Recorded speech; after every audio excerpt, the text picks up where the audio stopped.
الحمد لله نحمده ونستعينه ونستغفره ونؤمن به ونتوكل عليه ونعوذ بالله من شرور أنفسنا ومن سيئات أعمالنا من يهده الله فلا مضل له ومن يضلل فلا هادي له ونشهد أن لا إله إلا الله وحده لا شريك له ونشهد أن سيدنا ومولانا محمدا عبده ورسوله أما بعد فأعوذ بالله من الشيطان الرجيم وما أرسلناك إلا رحمة للعالمين وقال تعالى إن كنتم تحبون الله فاتبعوني يحببكم الله ويغفر لكم ذنوبكم صدق الله مولانا العظيم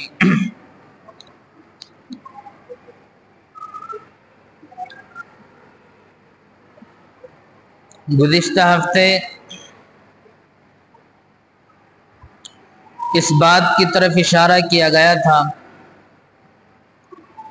کہ آئندہ ہفتے اللہ تبارک و تعالی کے سب سے آخری پیغمبر محمد عربی صلی اللہ علیہ وسلم کی سیرت مطہرہ کو بیان کیا جائے گا۔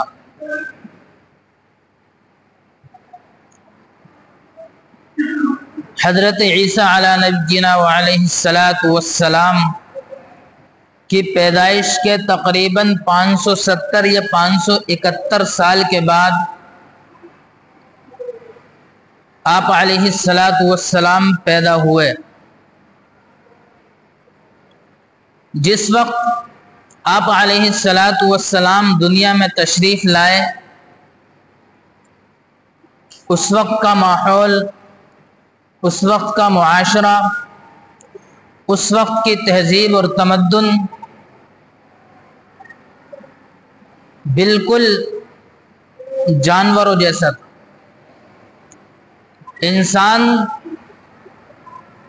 انسان نہیں تھا، بلکہ اس وقت کے زمانے جاہلیت کے انسان درندے بن چکے تھے۔ آپ علیہ السلام دنیا میں تشریف لائے، آپ پر قرآن کریم نازل ہوا، آپ نے وہ قرآن کریم شریعت کے وہ احکامات جو اللہ تبارک و تعالی نے آپ پر نازل فرمائے تھے وہ لوگوں کو سنائے اور لوگوں کو اللہ تبارک و تعالی کے اس کلمے کی طرف دعوت دی جو حضرت آدم علیہ السلام سے لے کر محمد عربی صلی اللہ علیہ وسلم تمام انبیاء علیہ السلام کو ملا۔ جس وقت آپ علیہ السلام دنیا میں تشریف لائے اس وقت انسانوں کو نہ کھانے کا پتہ، نہ پینے کے آداب معلوم تھے، نہ وہ اپنے اولاد کے حقوق جانتے تھے، نہ ان کے بچے ماں باپ کے حقوق جانتے تھے، نہ بیوی کے حقوق کا پتہ تھا، نہ والدین کے حقوق کا پتہ تھا، نہ شوہر کے حقوق کا پتہ تھا۔ غرض ان کی زندگی ایسے گزر رہی تھی کہ ایک جانور کی زندگی ہوتی ہے۔ جیسے جانور ہوتا ہے، جب مرضی ہوئی اور جب دل میں آیا جس کو چاہے مار دیا، جس کے چاہے کاٹ لیا، جس کا حصہ چاہے کھا لیا۔ اس کو پتہ نہیں کہ میری ماں کون ہے، اس کو پتہ نہیں کہ میرا باپ کون ہے، جہاں چاہے پیشاب کر دیا۔ بہرحال اس کو جانور کو کچھ معلوم نہیں ہوتا ہے کہ زندگی کس طرح گزارنی ہے۔ تو اسی طرح اس وقت کے لوگوں کے حالات تھے کہ ان کو کچھ معلوم نہیں تھا کہ زندگی کس طرح گزارنی ہے۔ چونکہ حضرت عیسیٰ علیہ السلام کو 570 سال ہو چکے تھے۔ حضرت عیسیٰ علیہ السلام جو کتاب انجیل لے کر آئے تھے ان کے حکامات میں عیسائیوں نے ترمیم کر دی تھی لوگ ان کے احکامات کو بھول چکے تھے. اللہ تبارک و تعالیٰ کی شریعت جو اس وقت تھی اس کو لوگ پسے پشت ڈال چکے تھے. ایک لمبا زمانہ گزر چکا تھا، کوئی دینی تعلیم نہیں تھی، کوئی دینی ماحول نہیں تھا. اس وجہ سے لوگوں کو کچھ بھی معلوم نہیں تھا کہ ہمیں کیا کرنا ہے، کس طرح زندگی گزارنی ہے. جہاں چاہے ماتھا ٹیک دیا، جس کی چاہے پوجا کر لی، جس کو چاہے خدا بنا لیا، جس کی چاہے عبادت کر لی. یہ اس وقت کا ماحول تھا. سامنے سے آنے والے دو شخص، ایک ادھر سے آ رہا ہے اور ایک ادھر سے آ رہا ہے، معلوم نہیں ہوتا تھا کہ ان میں سے کون پہلے کس کو قتل کر دے اور کس بات پہ قتل کر دے. کچھ معلوم نہیں تھا. بیٹیوں کی عزت محفوظ نہیں تھی، عورتوں کی عزت محفوظ نہیں تھی. ایسے ماحول میں آپ علیہ السلام تنہا تشریف لائے. اللہ تبارک و تعالیٰ کا کلمہ لے کر، لا الہ الا اللہ لے کر، محمد الرسول اللہ کا مژدہ لے کر آپ علیہ السلام ایسے ماحول میں تنہا کھڑے تھے. حالات کا مقابلہ کیا. آپ علیہ السلام نے لوگوں سے کہا قولوا لا الہ الا اللہ تفلحون، کہ لوگوں اللہ کو ایک مان لو کامیاب ہو جاؤ گے. لوگوں نے انکار کر دیا. آپ علیہ السلام کو ستایا گیا، دبایا گیا، اور آپ علیہ السلام کو طرح طرح کی تکلیفیں پہنچائی گئی. لیکن اللہ کا وہ پیغمبر محمد عربی صلی اللہ علیہ وسلم اس وقت جم گئے اور ڈٹ گئے اور حالات کا مقابلہ کیا. حالات کا مقابلہ اپنوں سے کیا. گھر والے دشمن ہو گئے، محلے والے دشمن، خاندان والے دشمن، رشتہ دار دشمن. ایسے ماحول میں آپ علیہ السلام نے دین کی تبلیغ فرمائی ہے. اتنی مشکل سے اور کتنی پریشانیوں سے اس دین کو ہم تک پہنچایا، اس کا ہمیں اندازہ نہیں ہے. اس کا اندازہ اس لیے نہیں ہے کہ ہمیں جو دین ملا وہ پشتینی دین ہمیں مل چکا. ہمارے باپ دادا مسلمان تھے اور ہمارے بڑے پرکھ مسلمان تھے، اور دین منتقل ہوتا ہوا ہم تک بآسانی پہنچ گیا.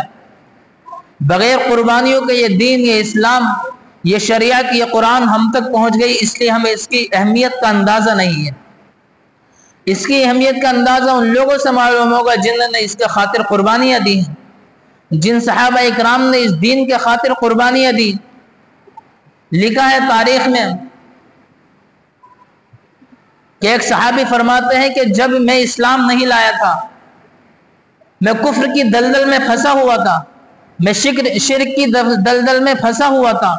اس وقت دیکھا میں نے مکہ کے بازار میں ایک شخص اعلان کر رہا ہے، ایک قریشی خاندان کا نوجوان، بنی ہاشم کے خاندان کا ایک نوجوان، خوبصورت نوجوان بازار میں کہہ رہا ہے اے لوگو اللہ کو ایک مان لو کامیاب ہو جاؤ گے. اے لوگو اللہ کو ایک مان لو کامیاب ہو جاؤ گے، جہنم سے بچ جاؤ گے. اور ایک دوسرا شخص ہے وہ اس کے پتھر مار رہا ہے اور کہہ رہا ہے کہ یہ شخص مجنون ہو گیا، یہ مجنون ہو گیا، یہ پاگل ہے، یہ دیوانہ ہے، اس کی بات مت ماننا. یہ ہمارے خاندان کا ایک آدمی ہے جس کو جنون لاحق ہو گیا ہے اور وہ اس کے پیچھے چل رہا ہے اور اس کے پتھر مان رہا ہے. میں نے پوچھا بازار کے لوگوں سے کہ یہ کیا ماجرا ہے، یہ کون لوگ ہیں، یہ اعلان کرنے والا کون شخص ہے اور اس کے پیچھے پتھر مارنے والا کون شخص ہے؟ بتلایا لوگوں نے یہ بنی ہاشم کے خاندان کا ایک نوجوان ہے جس کا نام محمد ہے صلی اللہ علیہ وسلم. محمد عربی صلی اللہ علیہ وسلم اس وقت بازار میں گھوم رہے ہیں. فرمایا یہ محمد ہے اور یہ کہتے ہیں کہ اللہ کو ایک مان لو، اور یہ نبوت کا دعویٰ کرتے ہیں کہ مجھے اللہ نے نبی بنا کر بھیجا ہے، مجھے اللہ نے پیغمبر بنا کر بھیجا ہے، مجھے اللہ نے اپنا رسول بنا کر بھیجا ہے. میں تمہارے لیے ہدایت لے کر آیا ہوں، میں تمہارے لیے اللہ کا پیغام لے کر آیا ہوں، میں تمہارے لیے قرآن کریم لے کر آیا ہوں. یہ دعویٰ کرتے ہیں کہ میں اللہ کا رسول ہوں، اللہ کا نبی ہوں، اور یہ اسی کے خاندان کا ایک شخص ہے، بلکہ ان کا چچا ہے جس کا نام ابو لہب ہے، جس کا نام عبد العزہ ہے. عبد العزہ نام تھا ابو لہب کا. ابو لہب تھا وہ جو پتھر مار رہا تھا، اپنے ہی خاندان کے لوگ، سگا چچا تھا آپ علیہ الصلوۃ والسلام کا ابو لہب، اور دشمنی میں سب سے آگے۔ سب سے پہلے جب خاندان کے لوگوں کو آپ علیہ الصلوۃ والسلام نے جمع فرمایا تھا اور پہاڑی کی چوٹی پر کھڑے ہو کر کہا تھا، اے لوگوں بتاؤ، اگر میں یہ کہوں کہ پہاڑ کی اس جانب دشمن کا لشکر ہے، فوج تیار کھڑی ہے جو تمہیں ابھی منٹوں کے اندر تباہ اور برباد کر دے گی، تمہارے اوپر حملہ کر دے گی، تو بتاؤ میری بات کا یقین کرو گے؟ میری بات کو سچ مانو گے؟ تو سب نے ایک زبان ہو کر کہا تھا، آپ صادق ہیں، آپ امین ہیں، آپ سچے ہیں، آپ نے کبھی زندگی میں جھوٹ نہیں بولا، آپ نے کبھی غلط بات نہیں کہی، آپ سے کبھی گناہ کا صدور نہیں ہوا، ہم آپ کی بات کی تصدیق کریں گے۔